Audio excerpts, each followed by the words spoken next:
साथियों, स्वागत है आप सभी का मेरे YouTube चैनल में। जरा मेरे साथ सोचिए कि अगर हम हिंदी साहित्य में से भक्ति काल को हटा दें, भक्ति काल के जो हम लोग काव्य पढ़ते हैं उन काव्यों में से कृष्ण भक्ति के काव्यों को हटा दिया जाए, तो हमारे भक्ति काल का क्या रूप रहेगा, क्या रंग रहेंगे। यह जो भक्ति काल में कृष्ण भक्ति सखा थे, जैसा कि आपको पता है कि भक्ति काल को दो भागों में बांटा गया, सगुण भक्ति धारा एवं निर्गुण भक्ति धारा। सगुण भक्ति धारा में दो काव्य धाराएं प्रचलित हुई, कृष्ण भक्ति एवं राम भक्ति। एंड निर्गुण में कौन कौन सी हुई? निर्गुण भक्ति धारा में ज्ञानाश्रय शाखा हुई और प्रेमाश्रय शाखा हुई। तो मैं बात कर रही हूँ सगुण भक्ति के कृष्ण भक्ति जो शाखा थी उस काव्य धारा की। इस काव्य धारा में से अगर हम कृष्ण भक्ति के काव्य को ही हटा देते हैं तो यहाँ पे एक भक्ति धारा का ही अंत हो जाता है। और यह जो कृष्ण भक्ति धारा की शुरुआत हुई, यह हमारे भक्ति काल में जो कृष्ण भक्ति धारा है यह सिर्फ और सिर्फ 8 कवियों की वजह से है, जिन कवियों को अष्टरत्न कहा जा सकता है।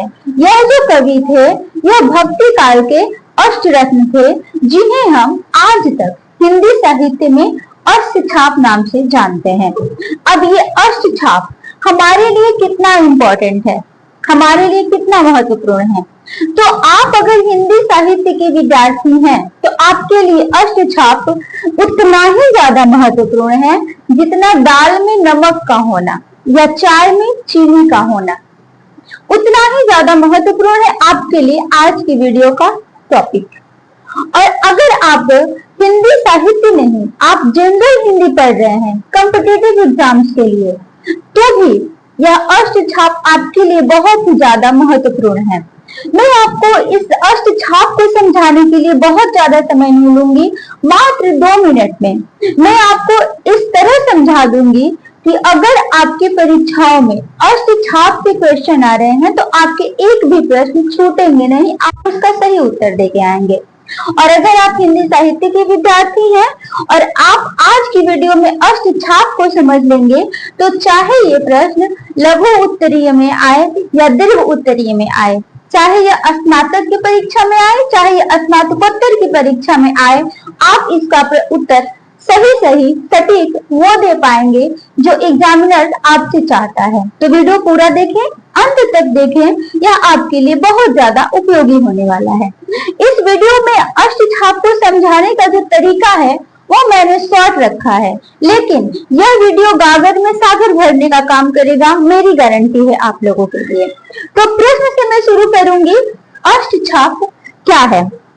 अष्टछाप भक्तिकालीन कृष्ण भक्ति शाखा के 8 कवियों का एक समूह था, जिनका प्रमुख कार्य भगवान कृष्ण की लीलाओं का गुणगान करना था। इस समूह की स्थापना 1565 ईस्वी में, इसी से याद रखेंगे, 1565 ईस्वी में वल्लभाचार्य के पुत्र, सॉरी यहाँ पे थोड़ा रंग हो गया है, वल्लभाचार्य के पुत्र विट्ठलनाथ ने की थी। अष्टछाप क्या है? देखिए, अष्टछाप जो था ये 8 कवियों का एक समूह था, जिसकी स्थापना 1565 ईस्वी में होती है और इसके संस्थापक होते हैं विट्ठलनाथ, जो वल्लभाचार्य के पुत्र हुआ करते थे। इस कवियों में, इस अष्टछाप में 8 कवियों का एक समूह था। इस 8 कवियों के समूह को 2 भागों में बांटा जाता है।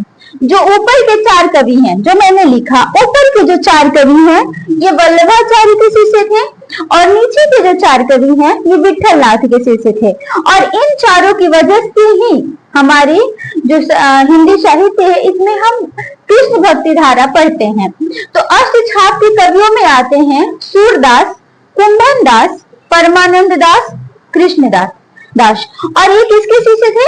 ये वल्लभाचार्य के शिष्य थे। फिर आते हैं नंददास, चतुर्भुज दास, गोविंद स्वामी और क्षिप्त स्वामी, ये थे विट्ठलनाथ के शिष्य। इसको एक क्रम से याद कीजिए तो आसानी रहेगी याद करने में।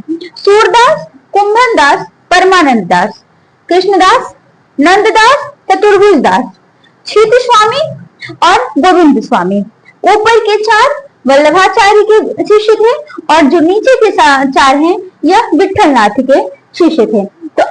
तो आशा है आपको आज की वीडियो से अष्टछाप क्या है यह समझ गए होंगे और अष्टछाप के कवियों के बारे में समझ गए होंगे। मिलते हैं जल्दी नई वीडियो के साथ। Thanks for watching. अगर वीडियो अच्छी लगी हो तो प्लीज चैनल को सब्सक्राइब करें, वीडियो को लाइक करें और कमेंट जरूर करें।